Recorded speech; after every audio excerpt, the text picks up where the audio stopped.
ನಮಸ್ತೆ ಕರುನಾಡು. ಈಗಿನ ದಿನಗಳಲ್ಲಿ ನಮ್ಮ ಬೆಂಗಳೂರಿನಲ್ಲಿ ಯಥೇಚ್ಛವಾಗಿ ಹಲವೆಡೆ ಕಸದಗಳು, ಅದರಲ್ಲೂ ತ್ಯಾಜ್ಯದ ವಿಲೇವಾರಿ ಎಲ್ಲೆಂದರಲ್ಲಿ ಹೆಚ್ಚಾಗಿ ಕಾಣುತ್ತಿದೆ. ಇದಕ್ಕೆಲ್ಲ ಕಾರಣ ಯಾರು? ಸಾರ್ವಜನಿಕರು ಅಥವಾ ಸಮಾಜವು? ಹಾಗೂ ನಮ್ಮ ಬೆಂಗಳೂರಿನ BBMP ಇದಕ್ಕೆ ಯಾವ್ಯಾವ ಕ್ರಮಗಳನ್ನು ತೆಗೆದುಕೊಂಡಿದೆ? ಆ ಕ್ರಮಗಳ ಬಗ್ಗೆ ಜನತೆಗೆ ಎಷ್ಟು ಅರಿವಿದೆ? ಇದರೆಲ್ಲ ಬಗ್ಗೆ ಸಾರ್ವಜನಿಕರಲ್ಲೇ ಕೇಳೋಣ ಬನ್ನಿ. ನಮಸ್ತೆ. ಈಗ ನಮ್ಮ ಬೆಂಗಳೂರಲ್ಲಿ ಹಲವಾರು ಕಡೆ ಘನತ್ಯಾಜ್ಯ ಜಾಸ್ತಿ ಆಗ್ತಾ ಇದೆ. ಇದಕ್ಕೆ BBMPಗಳು ಹಲವಾರು ಕ್ರಮಗಳನ್ನು ತೆಗೆದುಕೊಂಡಿದ್ದಾರೆ. ಈ ಕ್ರಮಗಳ ಬಗ್ಗೆ ನೀವೇನು ಹೇಳ್ತೀರಾ ಮತ್ತು ಸಾರ್ವಜನಿಕರಿಗೆ ಏನು ನೀವು ಸಲಹೆ ಕೊಡೋದಕ್ಕೆ ಹೇಳ್ತೀರಾ? ಇವರು BBMP ಅವರು ಆ್ಯಕ್ಚುಲಿ ಮಾಡ್ತಿರೋದು ಕರೆಕ್ಟ್ ಇದೆ. ಯಾಕೆ ಆ್ಯಕ್ಚುಲಿ ಏನಂತಂದರೆ, ನಾವು ಮೊದಲೇ ಸಪ್ರೇಟ್ ಮಾಡಿ ಕಸ ಅವರಿಗೆ ಕೊಟ್ಟರೆ ಅದು ಅವ್ರಿಗೂ ಹೆಲ್ಪ್ ಆಗುತ್ತೆ. ಮುಂದೆ ರೀಸೈಕಲ್ ಮಾಡೋ ಐಟಮ್ಸ್ ರೀಸೈಕಲ್ ಮಾಡ್ಬೋದು, ಡಂಪ್ ಮಾಡೋ ಐಟಮ್ಸ್ನ ಡಂಪ್ ಮಾಡ್ಬೋದು. ಸೊ ಮೊದಲೇ ನಾವು ಲೈಕ್ ಡ್ರೈ ವೇಸ್ಟು ವೆಟ್ ವೇಸ್ಟ್ನ ಸಪ್ರೇಟ್ ಮಾಡ್ಕೊಂಡ್ರೆ ಅವ್ರಿಗೂ ಹೆಲ್ಪ್ ಆಗುತ್ತೆ ಮುಂದೆ ಅಂತ. ಈ ಥರ ನಾವು ಹೇಳ್ಬೋದು ಜನಕ್ಕೆ, ಮೊದಲೇ ನೀವು ಸಪ್ರೇಟ್ ಮಾಡಿ BBMPಗೆ ಕೊಡ್ರಿ ಅಂತ. ಓಕೆ, ಇದರಿಂದ ರೀಸೈಕಲ್ಗೂ ಹೆಲ್ಪ್ ಆಗುತ್ತೆ, ರೀಯೂಸಿಗೂ ಹೆಲ್ಪ್ ಆಗುತ್ತೆ. Okay, thank you sir. ನಮಸ್ತೆ ಸರ್. ಸರ್, ಈಗ ನಮ್ಮ BBMPಯಲ್ಲಿ ಘನತ್ಯಾಜ್ಯ ಸಾಲಿಡ್ ವೇಸ್ಟನ್ನು ಮ್ಯಾನೇಜ್ಮೆಂಟ್ ಮಾಡೋದಕ್ಕೆ ಅಥವಾ ಕಮ್ಮಿ ರೆಡ್ಯೂಸ್ ಮಾಡೋದಕ್ಕೆ ಹಲವಾರು ಕ್ರಮಗಳನ್ನು ಕೈ ತಗೊಂಡಿದ್ದಾರೆ. ಇದಕ್ಕೆ ನೀವೇನು ಕ್ರಮಗಳಿಗೆ ನೀವು ಸಲಹೆ ಹೇಳೋದಕ್ಕೆ ಇಷ್ಟಪಡ್ತೀರಾ? ನಮಸ್ತೆ, ನಮ್ಮ ಹೆಸರು ಹರೀಶ್ ಅಂತ, ಶಿವಮೊಗ್ಗದಲ್ಲಿರೋದು.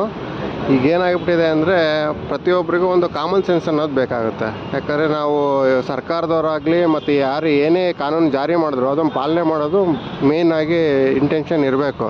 ನಾವೇ ಬಿಸಾಕಿ ಇನ್ನೊಬ್ರಿಗೆ ಹಾಕಬೇಡಿ ಅಂತ ಹೇಳೋದು ತಪ್ಪಾಗುತ್ತೆ. ಇವತ್ತಿನ ವಾತಾವರಣದಲ್ಲಿ ಏನಾಗುತ್ತೆ ಅಂದರೆ, ಪ್ಲಾಸ್ಟಿಕ್ ಪ್ರಾಬ್ಲಮ್ ಅಲ್ಲ, ಪೀಪಲ್ಸ್ ಆರ್ ದ ಪ್ರಾಬ್ಲಮ್ ಆಗಿದ್ದಾರೆ. ಅದನ್ನು ಬಳಸೋದನ್ನು ಮತ್ತು ಬಿಸಾಡೋದನ್ನು ಇಷ್ಟೇ ಗೊತ್ತಿದೆ ಬಿಟ್ಟರೆ ಅದನ್ನು ಸರಿಯಾದ ರೀತಿಯಲ್ಲಿ ವಿಲೇವಾರಿ ಮಾಡೋದು ಕಾಮನ್ ಸೆನ್ಸೇ ಇಲ್ಲ ಜನಗಳಿಗೆ. ಬೇಕಾದಾಗೆ ಮನೆಯಲ್ಲೇ ಬಟ್ಟೆ ಬ್ಯಾಗ್ ತೊಗೊಂಬನ್ನಿ ಅಂತ ಬೋರ್ಡ್ ಹಾಕಿರ್ತಾರೆ, ಮತ್ತು ತಿರ್ಗಾ ಹೋಗಿ ಅವ್ರ ಹತ್ರ ಹೋಗಿ ಕವರ್ ಇಲ್ವಾ ಅಂತ ಕೇಳ್ತಾರೆ. ಹಾಗಾಗಿ ಪ್ಲಾಸ್ಟಿಕ್ಕನ್ನು ರೀಯೂಸು, ರೆಡ್ಯೂಸು ಮತ್ತು ರೀಸೈಕಲ್ ಅಂತ ಮಾಡಬೇಕಾಗತ್ತೆ. ಈ 3 ಪಾಯಿಂಟನ್ನು ನಾವು ಪ್ರತಿದಿನ ನೆನೆಸ್ಕೊತಾ ಇದ್ದರೆ ಆದಷ್ಟು ನಾವು ಕಸನ ನಿರ್ವಹಣೆ ಮಾಡ್ಬೋದು. ಇದನ್ನು ಕಮ್ಮಿ ಮಾಡೋಕ್ಕೆ ಪ್ರಯತ್ನ ಮಾಡಬೇಕು. ಇವತ್ತೇನಾಗ್ತದೆ, ಪ್ರತಿಯೊಬ್ಬ ಮನುಷ್ಯ ಒಂದು ದಿನಕ್ಕೆ 1/4 kg ಜಾಸ್ತಿ ತ್ಯಾಜ್ಯನ ಉತ್ಪಾದನೆ ಮಾಡ್ತಿದ್ದಾನೆ. ಅದೇನಾಗತ್ತಂದರೆ, ಒಂದಿನ ಸಮುದ್ರದಲ್ಲಿ ಎಷ್ಟು ಮೀನಿದೆಯೋ ಅದಕ್ಕಿಂತ ಜಾಸ್ತಿ ತ್ಯಾಜ್ಯ ಭೂಮಿ ಮೇಲಿರುತ್ತೆ.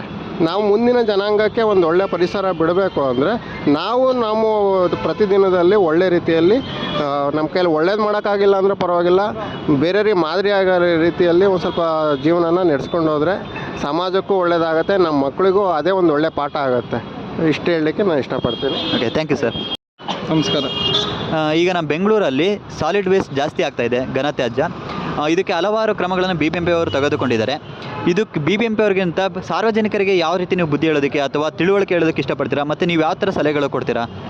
ಸಾರ್ವಜನಿಕರಿಗೆ ಯಾವ ರೀತಿ ಅಂದರೆ, ಅವರು ಗಾಡಿಗಳು ಕಳಿಸ್ತಾರೆ, ಮಹಾನಗರ ಪಾಲಿಕೆಯಿಂದ ಗಾಡಿಗಳು ಕಳಿಸ್ತಾರೆ, ಆ ಗಾಡಿ ಕಸ ಹಾಕಬೇಕು. ಅದನ್ನು ಬಿಟ್ಕೊಂಡು ಗಾಡಿ ಬಂದಾಗ ಇವರು ಏನೋ ಕೆಲಸ ಮಾಡ್ಕೊತ ಇವರೆಲ್ಲ ಮಕ್ಕೊಂಡಿರ್ತಾರೆ. ಈಗ ಗಾಡಿಗಳು ಹೋಗಿರುತ್ತೆ, ಆಮೇಲೆ ತೊಗೊಂಡೋಗಿ ಯಾವುದೋ ಒಂದು ಮೂಲೆಯಲ್ಲಿ ಬಿಸಾಕೋದು. ಇದೇನಂದರೆ ಎಲ್ಲ ತಿಳುವಳಿಕೆ ಇದ್ದವರೇ ಮಾಡೋಂಥ ಕೆಲಸ ಇದು. ಯಾರು ತಿಳುವಳಿಕೆ ಇಲ್ದಿರೋರೆಲ್ಲ ಏನು ಮಾಡ್ತಾರೆ, ಅವ್ರು ಗಾಡಿ ಬಂದಾಗ ಗಾಡಿ ಬಂತು ಅಂತ ಓಡೋಗಿ ಹಾಕ್ತಾರೆ. ಇವರು ತಿಳುವಳಿಕೆ ಇರೋರು ಏನು ಮಾಡ್ತಾರೆ, ಅವರು ಬಂದಾಗೆಲ್ಲ ಮಲ್ಕೊಂಡಿದ್ದು ಬೆಳಿಗ್ಗೆ ಎದ್ದು ಎಷ್ಟೋ ಮಧ್ಯಾಹ್ನ ಅವರು ಡ್ಯೂಟಿ ಹೋಗೋ ಟೈಮಲ್ಲಿ ತೊಗೊಂಡೋಗಿ ಎಲ್ಲ ಬಿಸಾಕಿ ಹೋಗ್ತಾರೆ. Okay, thank you sir.